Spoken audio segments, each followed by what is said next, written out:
audio is a bit scuffed. I've noticed again that I'm a bit bass boosted and loud, and that I think you can start hearing weird things in the back of my mic again. So I decided to shift around my mic and see if this is working better.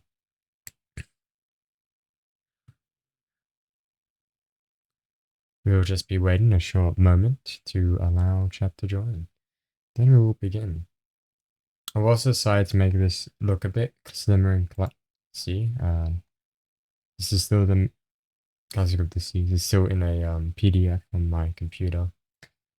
However, I wanted to get the images more clear, so we've removed the overlay for today, and I shortened down the video capture. We'll be waiting. Hopefully Queen will actually get it. I don't think she will. I think she's still asleep. And if not, well, I'll read this out on my own. I'm pretty sure Queen watches my videos. Why is not like us in the Confucians in Discord?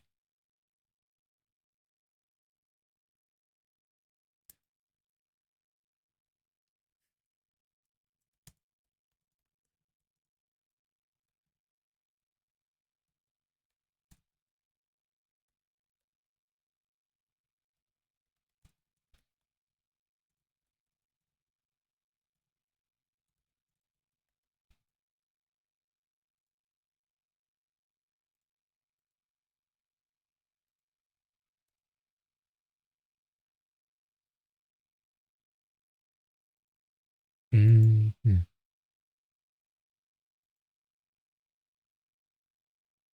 We'll be waiting for just another minute before we begin. Well, technically I should wait 5 minutes, and that's generally what I prefer to wait. The reason you don't normally see me waiting for 5 minutes in videos is that someone joins and I don't like to make them wait for too long. I never really have. So we're going to be waiting for 5 minutes. 5 minutes or until someone says something in chat.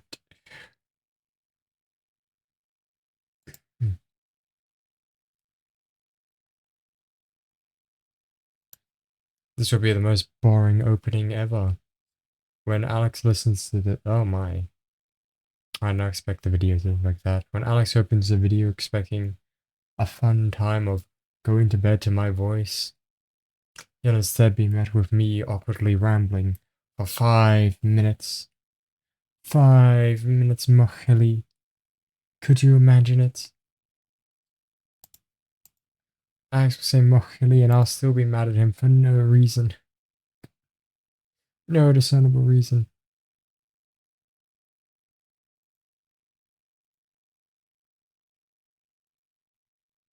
Oh, Queen is actually awake. Fuck.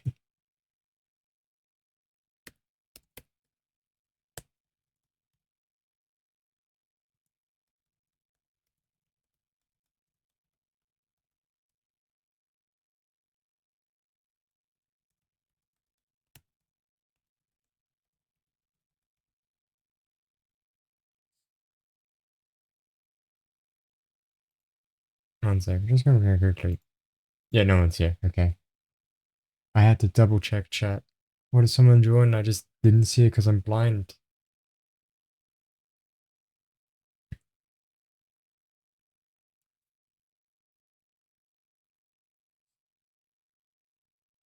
While no one's here, I do want to apologize for any listeners about the length of lewd jokes.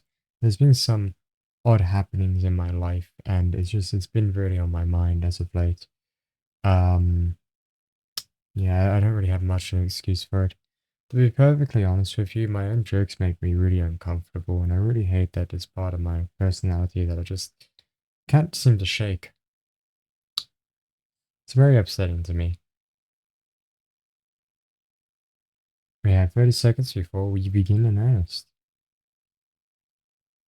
Also, I've realized recently that since I'm starting at like 4 in the afternoon now and no longer starting at midday, I can no longer say my than life because it's in the afternoon, and my than life means good morning, and come to think of it, if I start at midday, I shouldn't be saying my than life anyways.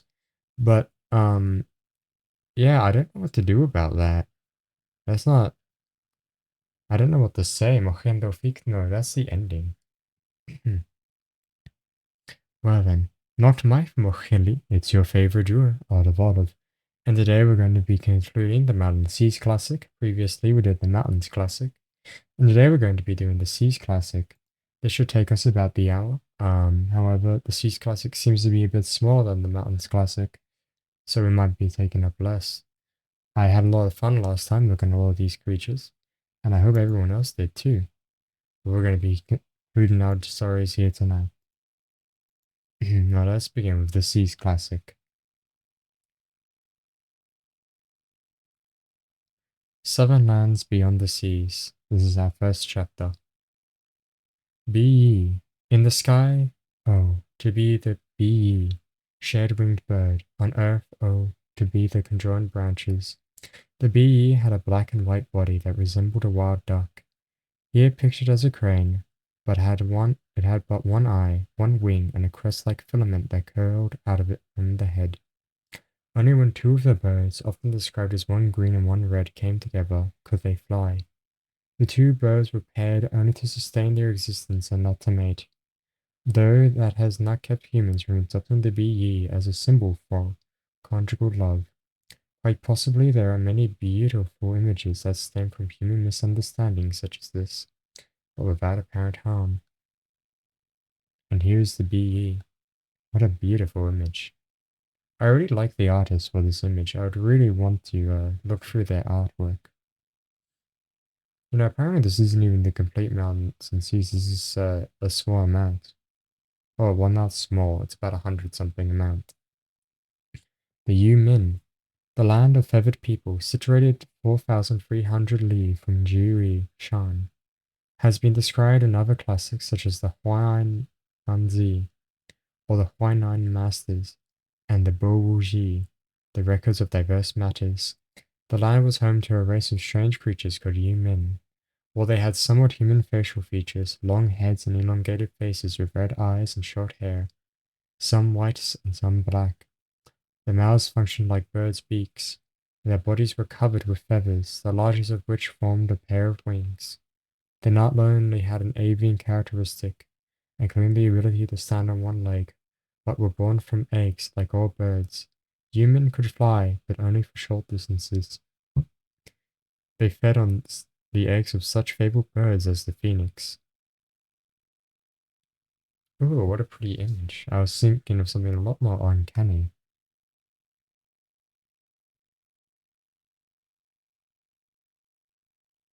The Urba Shen. On the eastern coast of the land of the feathered people lived the 2-8 gods, articulated figures with 16 conjoined arms. The arms belonged to the inhabitants with small faces and red shoulders, forming a creature that guarded the night of the supreme god, the Yellow Emperor. They made an impenetrable barrier, able to move freely. They were never seen during the day. The night-traveling god of later time may have evolved from this creature. Oh, that's curious. What an interesting stance. I wonder where they get their costume from, because I don't remember this being Zhao costume. Zhao costume was a lot more stereotypical. This might be from the southern peoples or Chu. Oh, a hummingbird human being. What a beautiful image. All this art is very beautiful.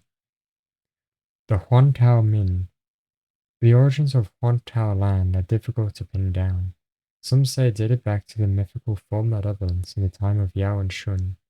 Yao's disloyal minister Huan Dao conspired to dethrone him and was exiled to the Seventh Sea where he died. Shun took pity on his son and offered him as the leader of the land of Huantao. A second myth has the exiled ministers as Yao's son, Dan Zhu.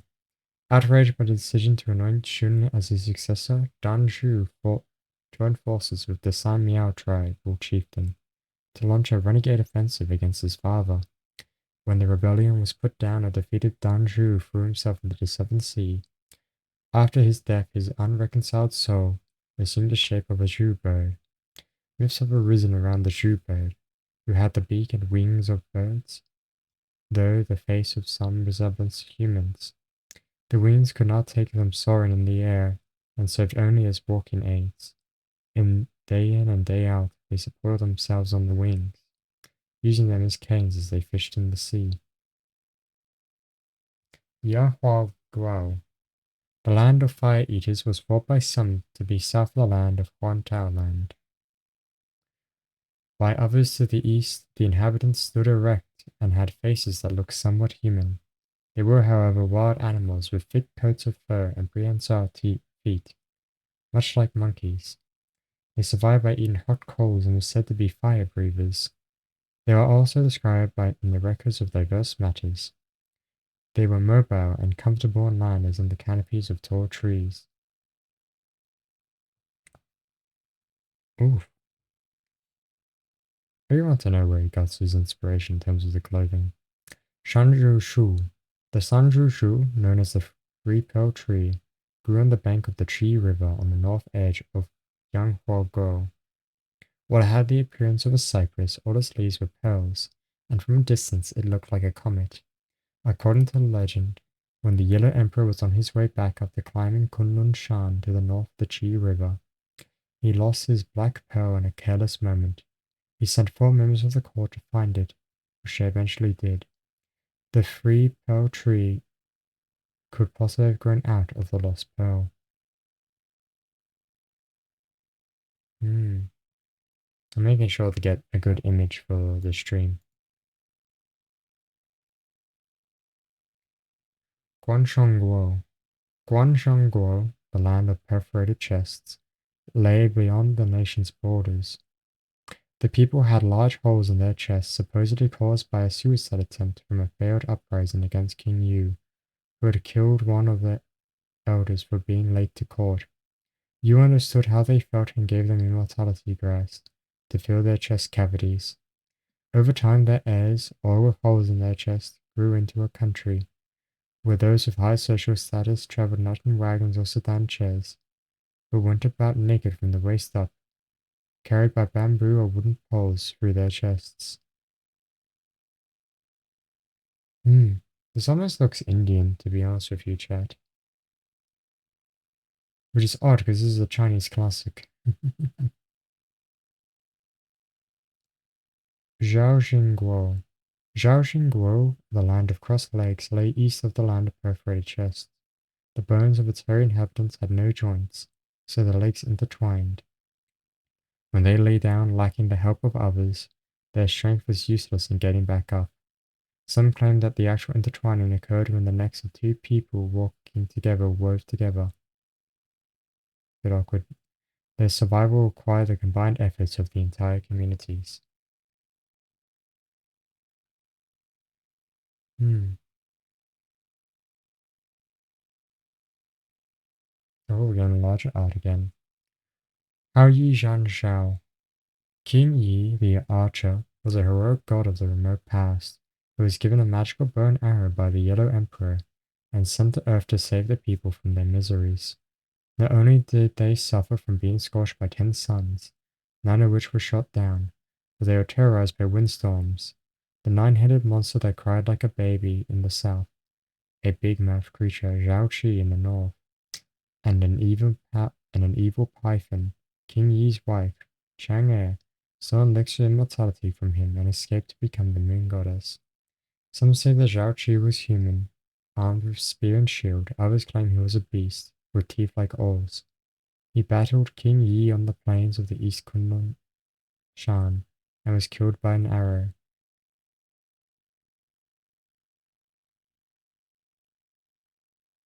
There's Zhao Qi. Zhu Rong. The fire god Zhu Rong of the south had a human face, fiery red hair, and the body of a wild animal. He rode 2 dragons and was said to be in charge of the summer months, which made perfect sense considering the blistering heat. He oversaw the summer god, the season god, and the 6th lunar moon god. As subordinate of the Flame Emperor, he was responsible for an area of 12,000 square li. He produced a large legacy of 8 different surnames, including that of the king of the state of Chu, whose subjects revered Zhu Rong as their ancestral paterfamilias.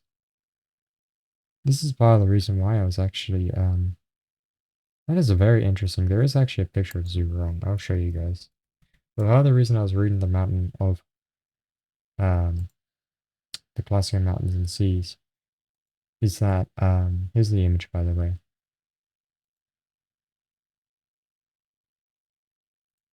Can you guys see this? Wonderful.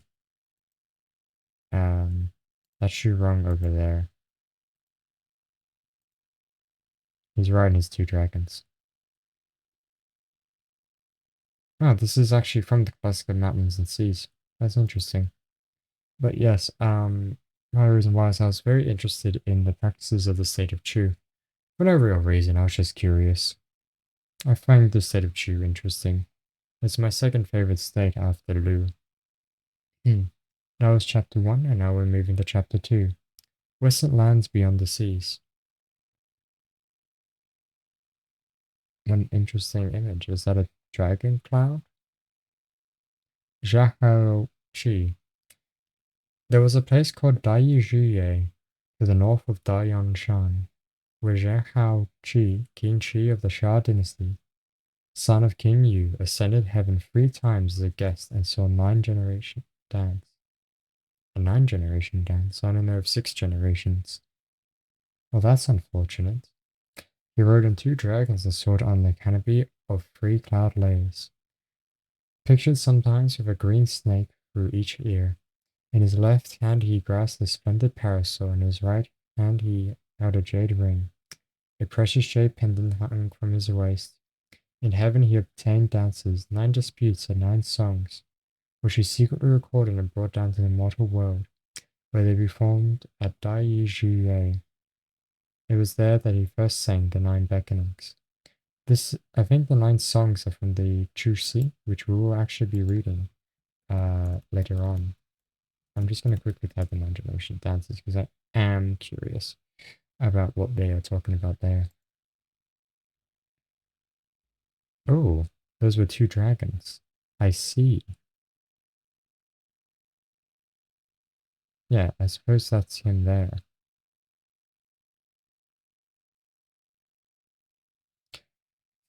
Qigongguo. Qigongguo was north of Yibiguo, 40,000 li from Jade Gate Pass of the Great Wall. The people there had 1 arm, 1 eye, 1 nostril, it is said. The country was north of the land of 3-bodied people. The Qigong people also had only 1 arm each, but 3 eyes, a bit of yin and a bit more yang. With the yin eye above the 2 yang eyes, the people rode pure white horses with a reed mane and eyes that flashed like gold.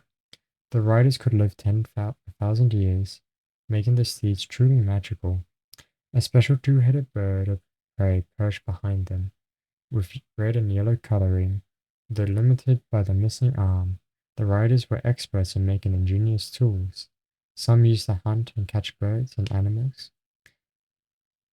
They were also adept at making flying conveyances, on which according to legend they were carried on the wind during the reign of Tang of the Shan dynasty, all the way to Yuzhou.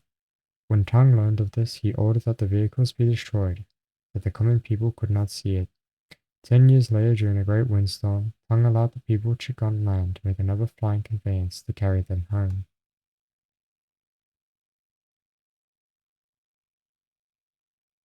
This is actually a very Indian design. I'm very curious about why he chose this particular aesthetic, as it's not really one that you would see conveyed to the Zhao or the Warring States period.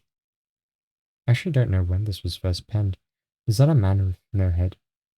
Oh, so it's a Blemia. I suppose they are saying the Western land, so it would be close to Iran, would we not? Iran and India. I don't know when this was written, so I can't tell what the actual uh, extent is. The legend of Xingtian, the giant, has been passed down through the ages. He tried to wrest power from the Lord of Heaven, and when he was defeated, the Lord of Heaven chopped his head off and buried it on Changyangshan. The headless Xingtian did not die, as his nipples were turned into eyes and his navel into a mouth. He continued fighting with an axe in one hand and a shield in the other. Though the outcome of the battle has not been recorded, it is not difficult to reckon some believe that Xingtian was one of the Flame Emperor's officials, and that the Lord of Heaven, with whom he fought, was the Yellow Emperor. In the years that followed, Shen Tian was memorialized by poets, his heroic, unyielding spirit held up as a model. Bing Feng. The Bing Feng is a bizarre animal resembling a wild boar, dwelled on the eastern edge of Wuxiangguo. What distinguished it were the two heads, complete with tusks and mane, one on each side end of the pitch-black body. There is no reference as to how it moved, though it must be assumed that there was some sort of coordination was required, as would be the case for any two-headed creature, including the rather more common two-headed snake. The poet had expert on ancient China, Wen Yu Dao, considers such a beast as hermaphroditic, both male and female. Oh my, heads on either side, so I was expecting it to be on the same side.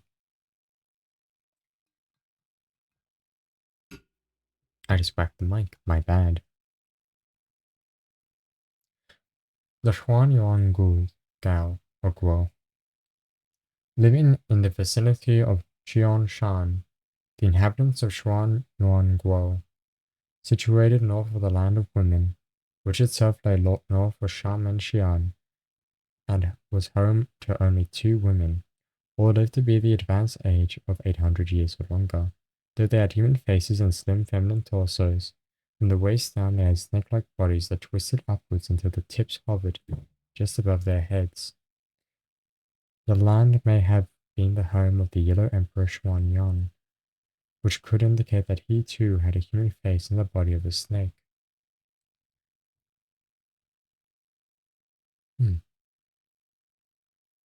Baimen Chenhuan, inhabitants of the land of the white people, Baimingguo, north of where the ancient Long-Yu fish dwelled, had long flowing hair and bodies that were pure white.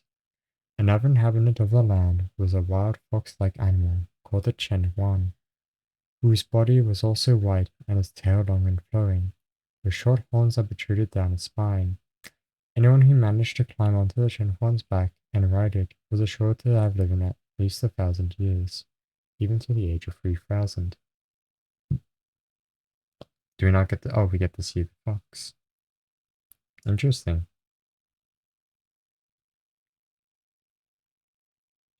And now we go to the northern lands beyond the sea. This might be a very short stream. I didn't expect it to be this quick. Zhuyin, also known as Zhulong, was the mountain god of the Zhongshan. Its opened eyes brought daylight, its closed eyes created the darkness of night. Winter came when it exhaled, summer when it inhaled. It did not drink, it did not eat, nor did it breathe. For if it did, windstorms would follow. It was 1,000 li long and dwelled on the eastern portion of the land of Wuqi. It had a red snake's body, but a forbidding human face.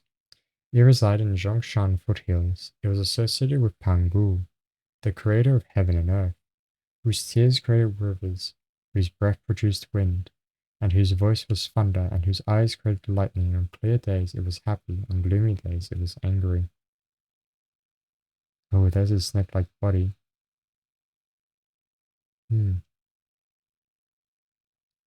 Raleigh Guo. In the lands of Raleigh, east of Yimenguo, whose inhabitants had only one eye in the middle of their face, the dwellers were humanoids with long braided hair, a single arm and one leg. Because they had no bones, their knees bent both ways and the legs could bend all the way back, the foot pointing straight up, even turned upside down.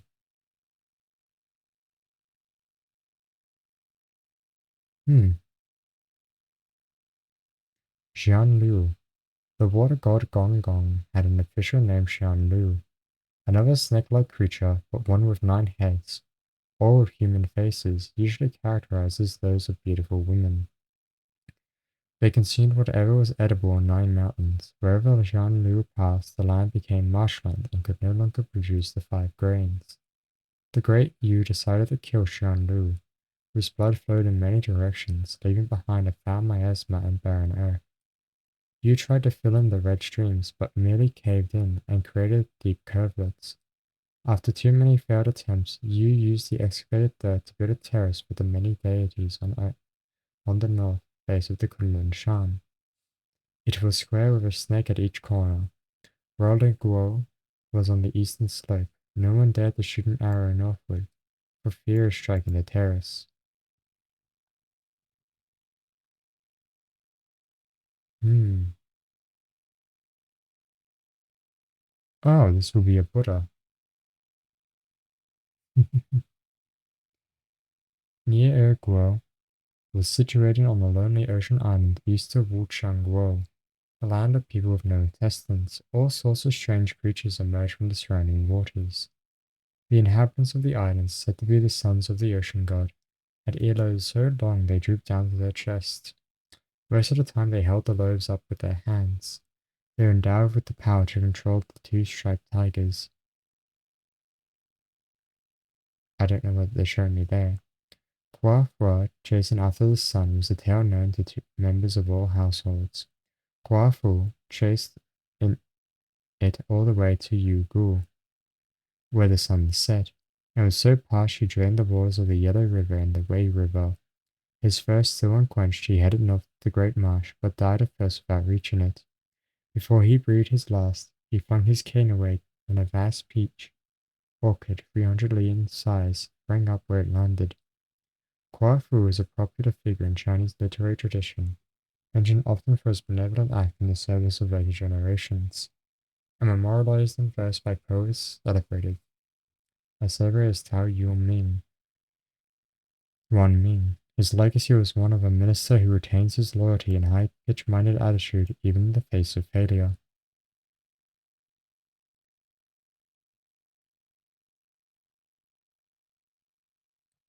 Yu Qian. Yu Qian, god of the northern sea, who was in charge of winter, was thought to be the son of the god of the eastern sea. He was sent to assist Zhuan Xian in governing the north. He had a bird's body and an old man's face, with pierced ears, from which hung two colorful snakes. He stood atop two much larger snakes, and has been identified as a wind-riding god as well. He appears to be as a god of the wind. He has human hands and feet, but a bird's body. That's not human hands and feet.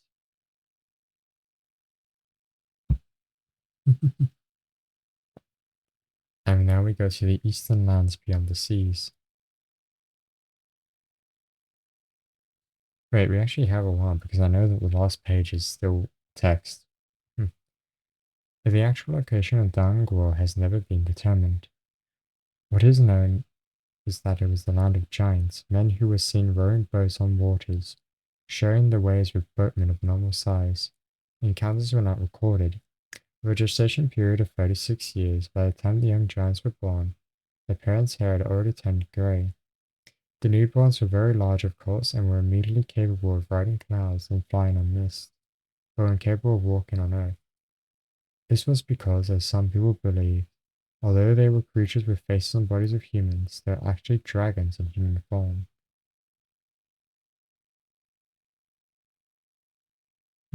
That's cool.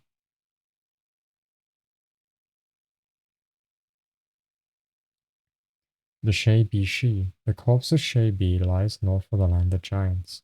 Shay Bi is the Shenlong, or dragon, a creature with the body, tail, and claws of a fierce feline, the face of a human, but with intense eyes, a horn emanated from just above its snout, and enlarged ears from which the snakes dangle. It is one of the stranger gods in the compilation. For unknown reasons, it was killed by a superior god. Its spirit, however, was not exterminated and continued to live in the form of a corpse. Hmm.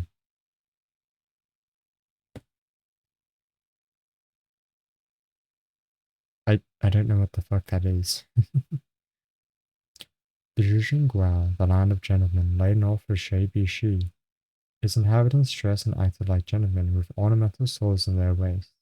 They feasted on wild animals, but controlled and were waited on by ferocious striped tigers that never left their sides. Dressed in long formal robes with ornate headdresses, they were civil, modest, and courteous, studiously avoiding disputes. Gentlemen in every sense of the word, the country was home to a plant with flowers that bloomed in the morning and withered in the evening. like the common morning glory.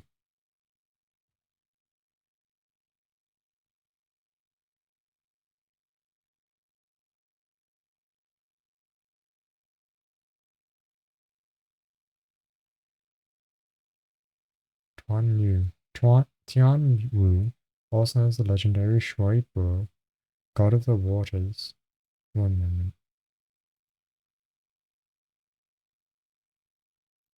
Costs me. Hmm. Okay.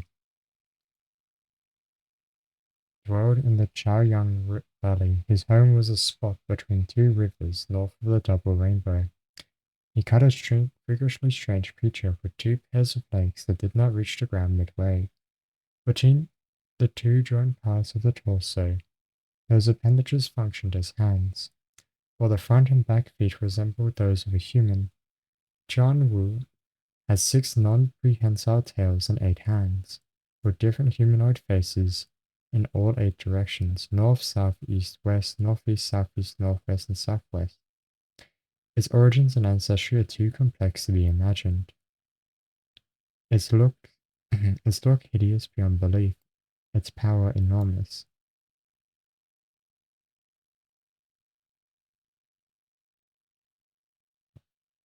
My.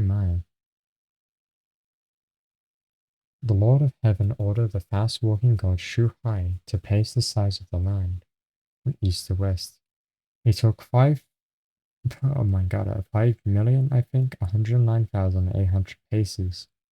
Holding a counting rod in his right hand, he pointed with his left hand to the north edge of the land of Chu. Other sources contend that the order was given out by Tian Di, not by Tian Di, but by Yu the Great, who tamed the floods. There is no consensus among the later chroniclers regarding the number of paces taken or the distance covered, and many of the estimates seem utterly baseless.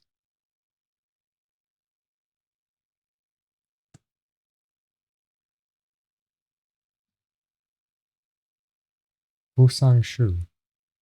There was a great mountain valley north of Heichi Guao called Yanggu. It was where 10 suns went to bathe, naturally turning the water there boiling hot. A mulberry tree, the Fusang Shu, stood in the water at the edge of the valley. Another giant tree was where 9 suns rested on the lower branches, and one on an upper branch. They changed places on a rotating basis every day. My. Yushi Chia. Some believe the Yushi Chia was a name of a nation or tribe, though others insist that she was a rain god Ping Yi's concubine, a creature with a human face.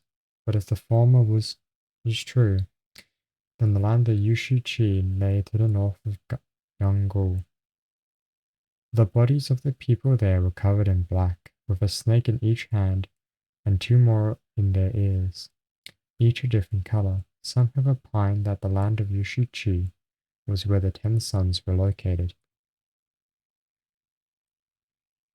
Hmm.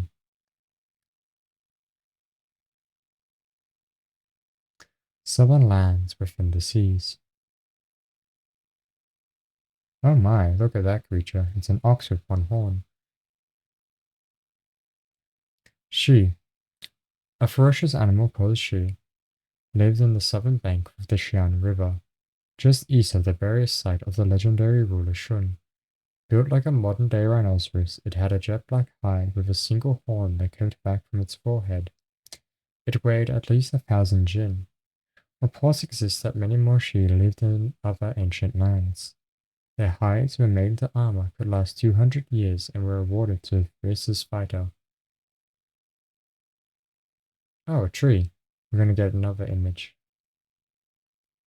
Jianmu. There once existed a tree that resembled an ox.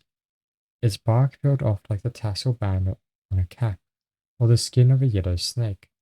The leaves, which were dark green, looked like snares. Its yellow fruit was similar to jujubes. The purple trunk resembled prickly elm. Its name was Jianmu. It grew on the banks of the Ro River on the northwestern edge of a place called Yayu. It existed in a spot between heaven and earth where the shadows of people standing in its shade disappeared and the voices became mute. On their way to the world below, the gods used Shan Mu as a ladder. It seems that all of the images will be coming before text. So have a look at this thing. It's a mermaid of sorts. Diren. The land of Diren was west of the Jianmu tree. The inhabitants had a legless, scaly fish bodies, webbed feet, and human heads and faces, with fins on the top and sides. The descendants of the Flame Emperor. The most immediate ancestor was the Emperor's grandson Ling Jia. Despite being half human, half fish, they had no trouble navigating the space between heaven and earth. Dragon tails, I think, or perhaps it was the fish's tail that we saw beforehand. Ba She. Ba She, which had a variety of names, was a member of the boa family, one so large it could swallow an elephant and spit out its bones 3 years later. Tales of this elephant-swallowing reptile appear often, including by people who feasted on a Ba She and were cured of heart and stomach illness. Its skin merged with many colors, green, yellow, red, and black, though some descriptions colored its black with a green head, perhaps even a red-tipped tail. It had all the physical qualities of a snake, including the ability to frighten even the boldest humans. This particular reptile represents the origin of the common saying to characterize a green person, a snake ingesting an elephant.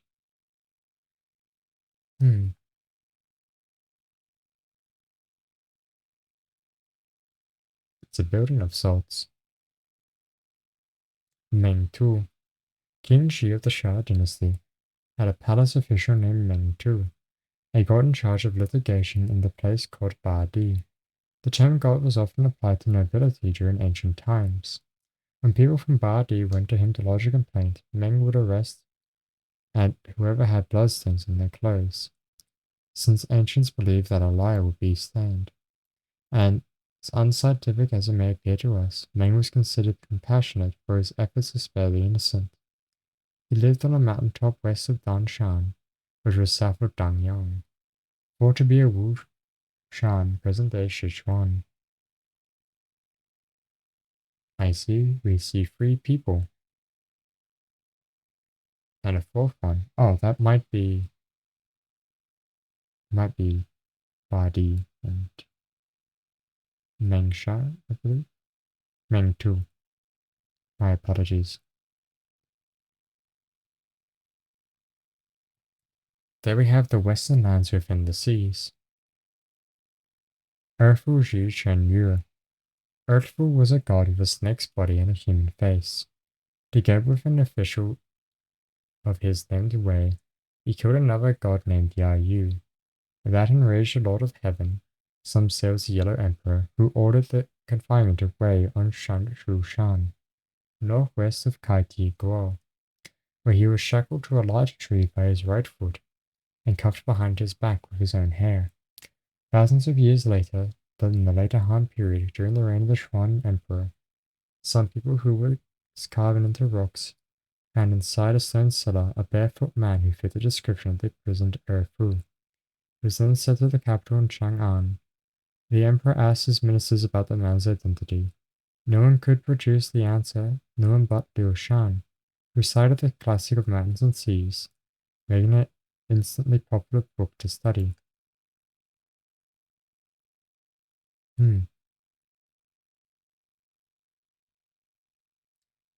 Kai Ming Shou. There was a trench in the southern slope of Kunlun Shan, 300 ren deep. The guardian of the mountain was a ferocious-looking beast called Kai Ming Shou. With the look of a tiger, a very large one, it had 9 heads, each with a human face, all scowling in different directions. Some bearded, some not, all fanged. The central head looked east from where it stood on the mountain.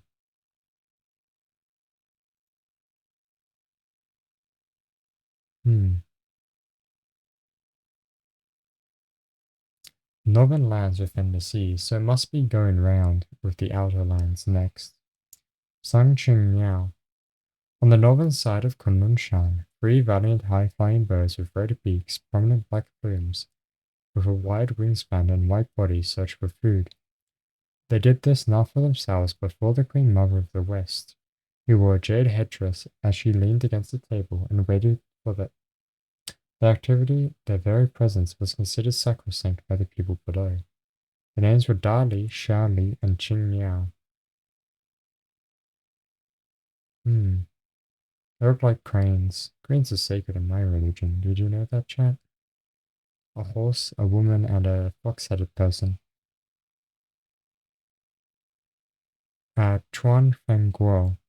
Chuan Fengguo was east of Jiangmu on the western slopes of Kunlun Shan.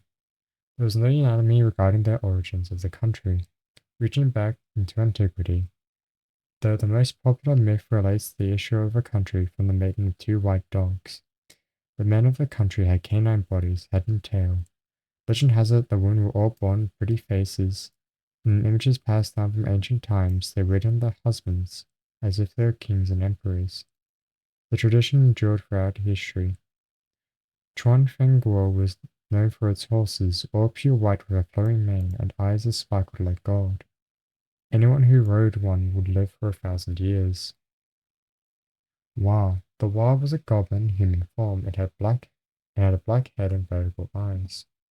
It was a frightful evil spirit. In ancient times, deities that specialized in consuming demons sought to rid the world of wild goblins by eating them. They were controlled but never eradicated, as is true of all evil spirits. Hmm, such an odd way to do that art. I like it. Da Xie, a legendary race of giant crabs that grew to 1,000 li, was said to live in the ocean. They are too big to kill, let alone eat, and were voracious scavengers. In and out of the water, there was no known link to the sea-going giants, whose enormous size dwarfed all humans and other creatures that fished the ocean. A thought worthy of speculation. Damn, that's a giant crab.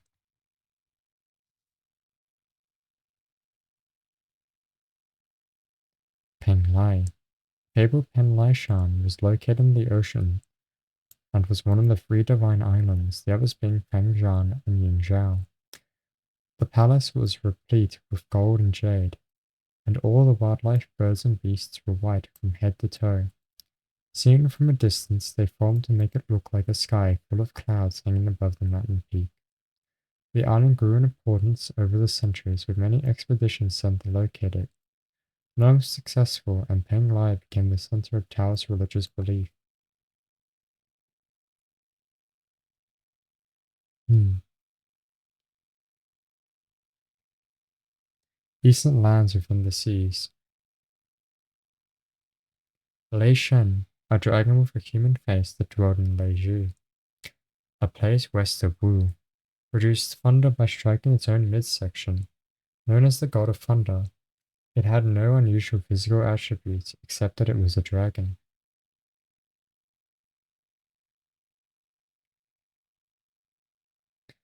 Great Eastern Wastelands.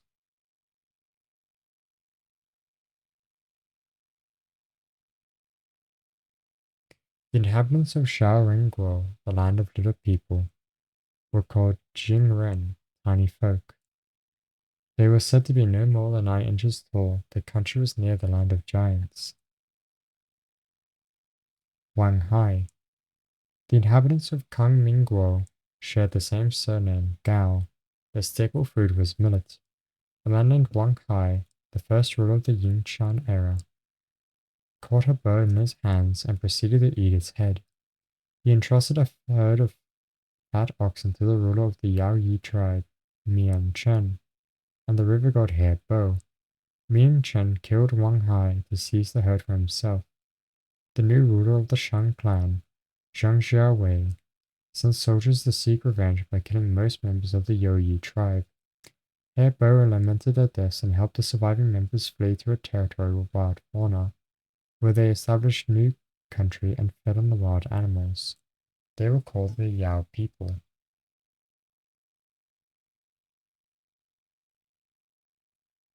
Okay, that's weird, but alright.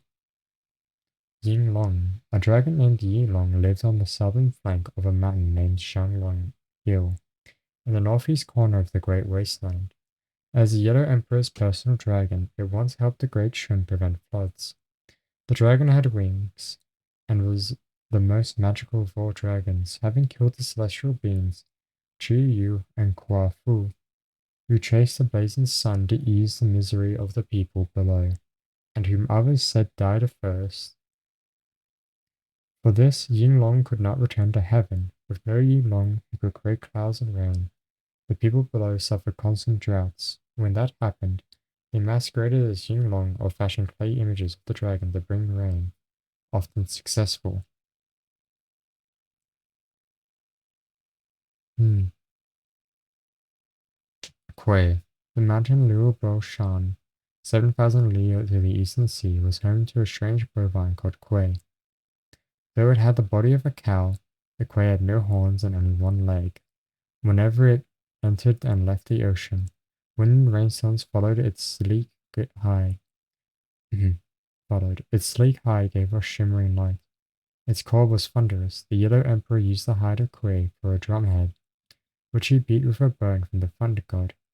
Audible for 500 li, it inspired terror throughout the land.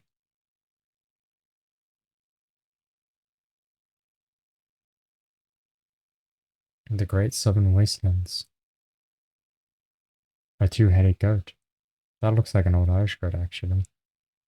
Chulti, a creature called the Chulti, with a body resembling the present-day yak, and two goat-like heads, one on the left looking backwards and one on the right looking forward, both with spiraling horns. Its hooves had cleat-like appendages that helped it safely navigate rocky ledges. The Chulti dwelled beyond the southern sea, west of the Chi River, and east of Liu Shan.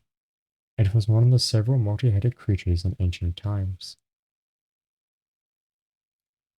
Luan Min. The land of Luan Min, all the residents laid eggs from which their offspring were born. Once the eggs were laid, a male wrapped his body around the future offspring throughout the gestation period, surviving from lumps and stored fat. The female then relieved the slimmed-down male to feed the newborns. Okay, wow, no representation of the male who's doing all the sacrifice. Oh, look, a goddess. Might be the Queen Mother of the West. I think we're in the south, actually. Beyond the southeast sea, where the Gan River flows, there was a land known as Shihir Guo. A woman of Shihir Guo was one of the wives of Jishun, the god whom somebody bestowed the bow and arrow on Yi the archer. She bore Jishun 10 sons, whom she was present at the very beginning. When Yao created an official position responsible for surveying the sun time for all places, making calendars and setting standards for all the 4 seasons, he called it Zhihei. The Great Western Wastelands. Wuzhou Shan. Beyond the Northwest Sea, in the corner of Dahuan, stood a mountain that split down the middle and could not be fused back together. It was named Wuzhou Shan, the no longer whole mountain. Legend has it that Gong Gong the water god rammed into it and splintered the mountain when he lost the fight to Zhu Rong, the fire god. To determine the ruler of heaven, it was guarded by 2 yellow beasts. A river with hot and cold water flowed down the 2 slopes.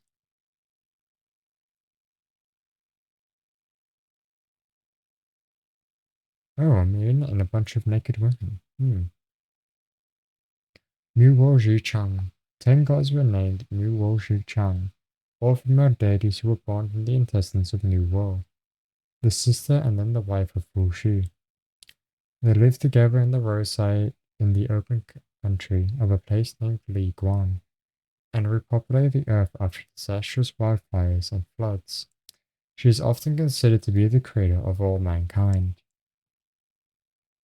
Nu Wo. Nu Wo was the most famous of all female gods in antiquity, and one of the original gods, whose greatest accomplishment was to create humans and patch heaven. She has been described as having a snake's body and a human's face, though she could undergo 70 transformations in a single day. Her image in Chinese society changed with the correspondence with women's status. The first 6 centuries of the Common Era, she was called the ancient goddess by scholars, but later historians of antiquity intentionally devalued her importance in Chinese civilization, linking her with Lu Xu and Wu Zetian as the one who tried to usurp power. How unfortunate.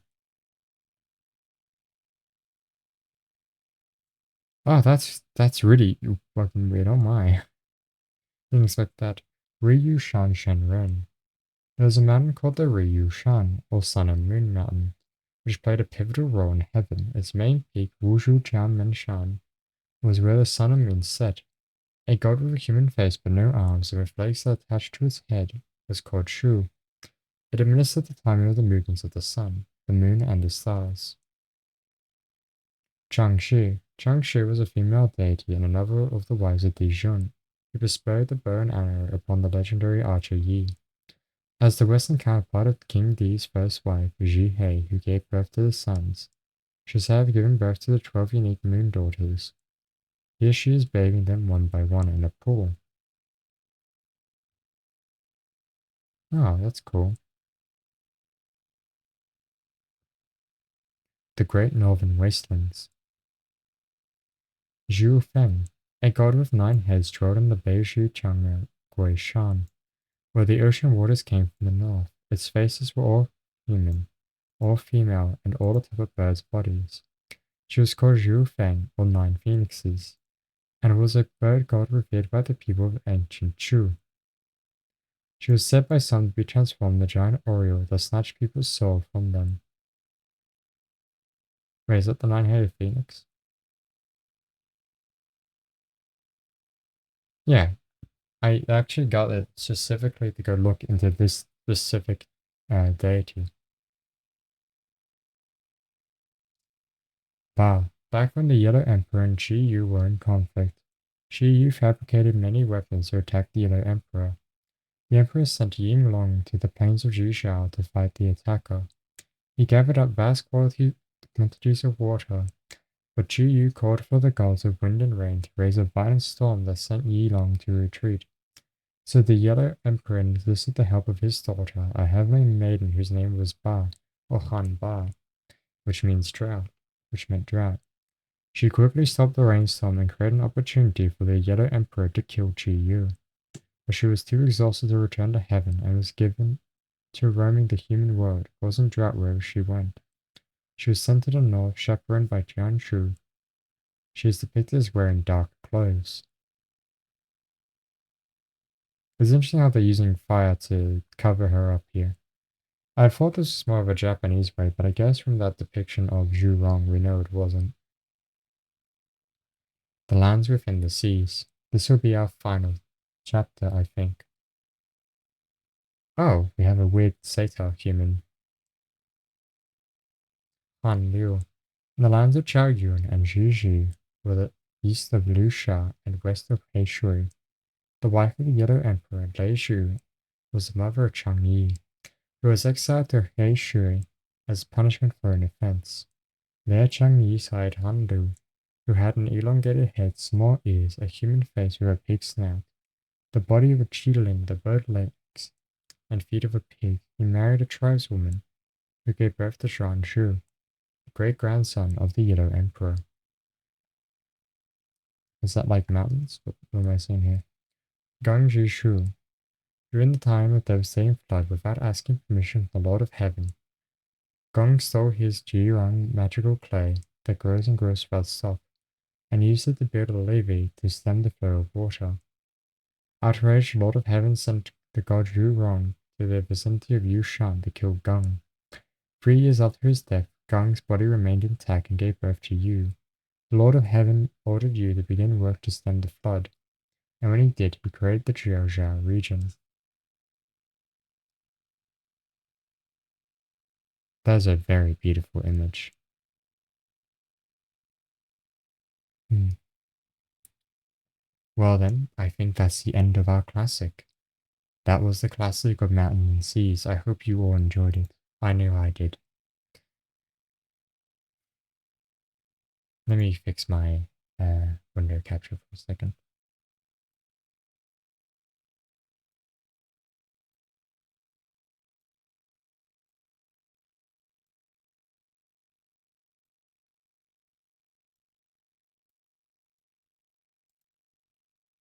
Wait, is it not?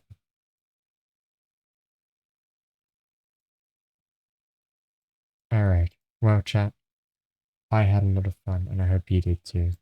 This marks the end of today's ASMR scripture reading.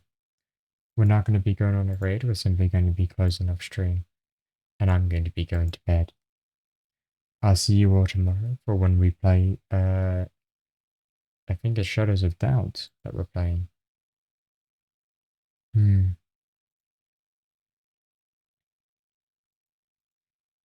Let's have a look. Yes, we're going to be playing Shadows of Doubt. I hope you all enjoy it then. I had a lot of fun, I hope you did too, and this is goodbye. Goodbye.